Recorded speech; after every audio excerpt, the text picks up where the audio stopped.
I just keep hearing in my head the message that the journey that you have gone on was not one that you have gone on in vain. And I don't know if you're feeling this because you've been doing a great deal of work on yourself. You've been hearing the word slaying dragons, but you've been sitting with voices and demons and thought patterns that have plagued you your whole life. And I can feel that you've done a great deal of work. You are a very strong and powerful person. And I think for the first time in your life, you're finally tuning into that. But there's this part of you that is wondering, is it all for nothing? Because a lot of that pain and a lot of those injustices that have been done to you, that you have been sitting with, are still kind of poking at you. Like, you've done the work to understand why that exists and why it's there, but it doesn't make it go away. And I want you to know that that's not because you're doing anything wrong. I myself encountered that, and it took me a really long time to realize that the path to connecting with ourselves and to fixing or nurturing the parts of us that were not nurtured and were taken advantage of and were hurt as we experience life. I thought that in doing that, I would get to a point where I was this enlightened being and everything was going to be fine and I wasn't going to be sad about anything, or maybe not sad about anything, but I would get to the point where the things that happened to me in the past were going to be like, I got over that, I'm made of iron, I am strong, nothing can hurt me. And when I did the work and I still felt that pain, I was like, what the fuck was that for? Was that for nothing? I'm still carrying this around.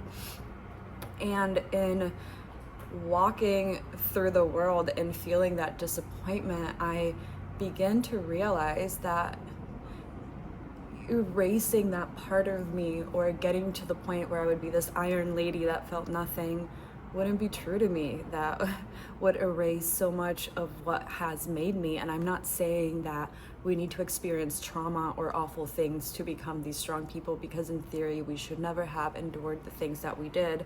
But our soul, for some reason, chose to reincarnate and experience those things. And for me, it really became, like I said in my last video, this kind of journey through the underworld and this transformation that I seemed to be going through, that I could feel that I was not the first one to do it and that I would not be the last. And I could feel that a lot of people were also in that journey with me. But when I was in it, it was very isolating. And in kind of to loop back, in sitting with myself and having that realization that enlightenment or becoming awakened or growing spiritually or just as a person didn't mean that things would stop hurting me, that the things in the past that shaped me would suddenly be erased. Instead, it meant that I could step into a version of myself that had autonomy and understood why I was the way it was. And that doesn't mean that you're going to get to a point where you're going to understand everything, because that's the funny thing with doing that shadow work. Every time you get to know a shadow, you take a step and there's a new one that forms. So it's like, sometimes you end up sitting with things that you thought you dealt with years ago, but now you have new insights to deal with them again and look at them kind of in a different light. So I want you to know, if this message found you, it is because, and I don't have to say because you know why it found you, but it's because you're probably feeling this feeling of, I'm doing the work, so why the fuck do I still feel the same? And I want you to know that you're not the same. You're a completely different person, but you've put yourself on this pedestal that you need to take yourself down from, buddy, because you're never going to be perfect. I'm not perfect. Nobody is perfect. We just learn how to integrate our soul with the things that have happened to us, which I call our ego.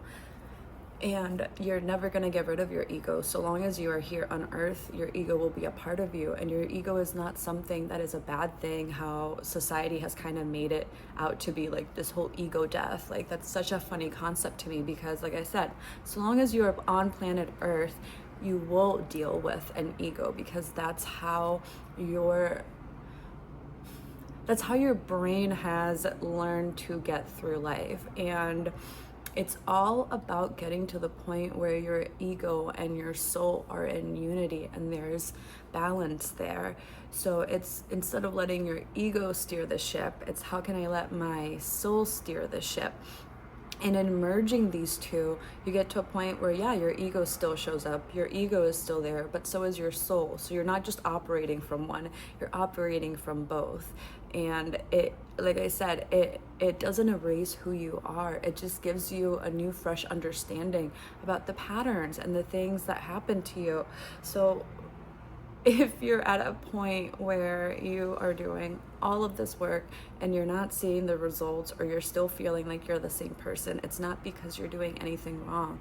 You will forever be you. Who you are is a beautiful being. The things that you have gone through, whether wonderful or awful, have shaped you into who you are. And erasing those things would really erase a big part of your identity and what you've really gone through. So please don't think that those things are something that you need to leave behind in 2025, or just leave behind in general. There are things that you can carry with you, but instead of viewing them as this like festering, rotting thing that exists within you, you can view it for what it is, an experience or a situation or a person that came into your life for an unfortunate reason, but you are no longer going to carry that thing around like it defines you. It is going to now be carried as something that you experience and you understand, and you're going to be a little bit wiser in the future. And I'm not saying that what happened to you wasn't because you were wise, but you're going to look at the world differently. Instead of viewing the world as this terrible place with tons of villains, you're gonna view this world as a really beautiful place that has some fucking bad characters in it, but there is a whole lot of good. So I'm just doing a quick video today. Oh, look at my baby. I'm just doing a quick video today because I'm going to go have dinner with one of my very bestest of friends. I'm super excited about that, but I just really quick want to draw a couple cards. So the intention is just to see what advice the universe has for you going forward as you embark on this journey. So please, please, please don't feel defeated, and don't feel like you want to stop because you thought that doing this work would transform your life significantly. It will transform your life significantly, but sometimes those transformations aren't instantly felt or seen. It's something that when you look back with hindsight, you're like, wow.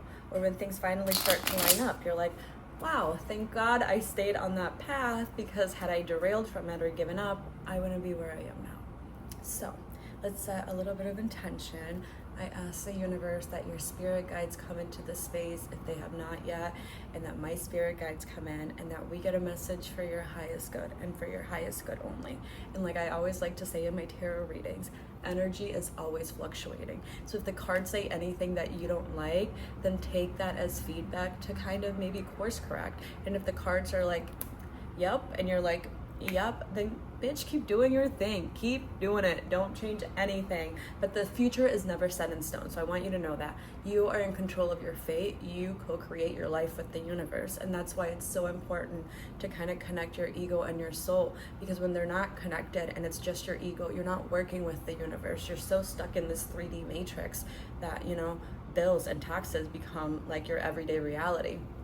But when you merge the two of them, it's like, yes, I am a being that has to pay bills and do their taxes, but I'm also a being that can come home and meditate and connect with my spirit guides and find a higher purpose to life and work towards something meaningful, because taxes ain't fucking meaningful. I mean, I guess unless you're like a tax accountant. But yeah, let's just see where you're at.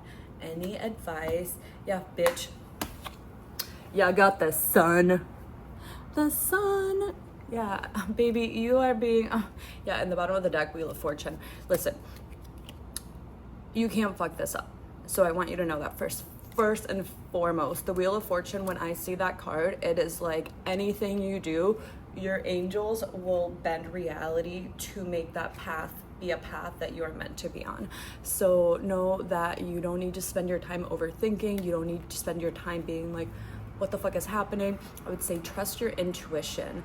if you feel like deep down you are doing everything you need to do, then follow that. If you feel like something is off, then sit with yourself and your angels, because they will make you aware when things are not going the way they are. But yeah, with the sun being the card that comes up, the Wheel of Fortune being at the bottom of the deck, you are stepping into a new version of yourself. You are stepping into enlightenment. You are connecting with that inner child again, and you're probably doing a lot of inner child work, which fucking God bless you. It is hard. I have been there before, and sometimes you're literally just driving down the street and you'll have like a memory that you didn't even know existed pop up, and you're like, what?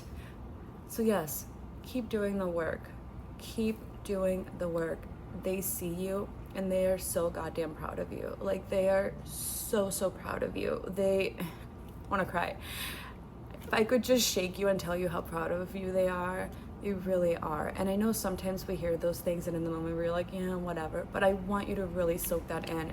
And I want you to, like, literally the moment this video is over, like, go look at yourself in the mirror and say, I am so goddamn proud of you. I am proud of you because you have done X, Y, and Z. And list 3 things, even if they're the most basic things, like, I got up this morning, I fed my pets this morning, and I brushed my teeth. Even if it's the smallest things, and those aren't even small things, honestly. Just be proud of yourself and know that there is nothing within you that you have to change. There is nothing within you that is like broken and gross that you need to erase or walk away from. And if you feel like there's something like that inside of you, please sit with that, because I promise the moment you start sitting with it and you stop giving it this feeling of shame and disgust, you will gain so much power over it. So much fucking power. So yeah, let's meet up in the break room of the Underworld and have a little powwow or something. No, but really, I mean, I am still on the journey myself, and it's a really beautiful journey. It's hard at times.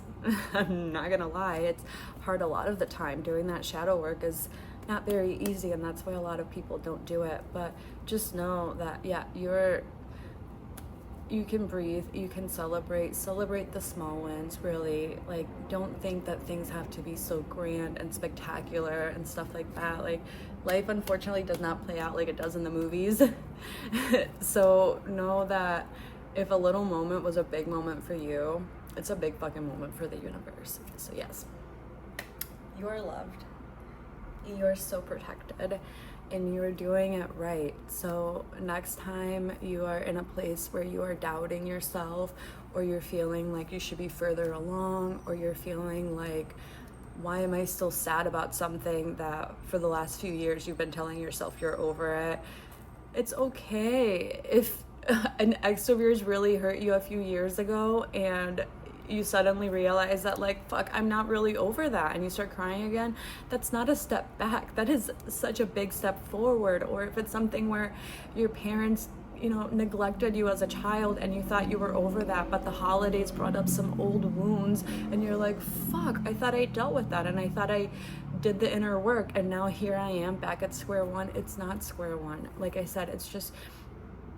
you have a new capacity to deal with that. And unfortunately, when it comes to our core wounds, they will be triggered all throughout our lives, because like I said, it's not something that you're just gonna walk away from and magically fix. It's something that you just have to learn how to integrate and work with, and not feed it negative, yuck, toxic, shameful thoughts. So yes, you are doing fantastic. Fan-fucking-tastic, and I am so incredibly proud of you, and I am so excited to talk to you again soon, because this is going to be a really magical year. A really magical year. And I'm not just saying that to like manifest, I'm saying that because I feel that. So you better feel it too. I will talk to you so soon. My name is Natalie, and you are so loved and protected, and I wish you the very, very best until I see you again. Mwah.